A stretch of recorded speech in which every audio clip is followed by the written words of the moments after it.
Kailan naman na ako, no? May hapon rin. Kanin ako sa pito ni ka haligi.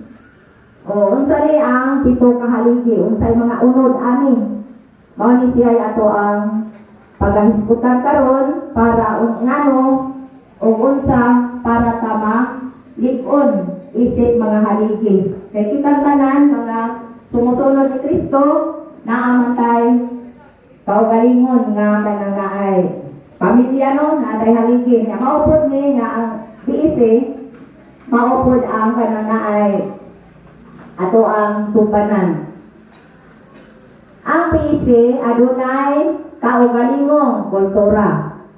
Sa ato pa ang biisi dili lamang usa ka buluhaton kundi usa ka paagi sa pagpuyo, paghuna-huna, pakigrelasyon o paglihok isip mga Kristiyanos, isip mga sumusunod ni Kristo. Kita sa atong pagkabisi kay kita ning agi naman taan ning bisino sa ning aging mga tuig ato na ning kani karon nagpaluap rami sa ato ang gihimo nga biisi sa una.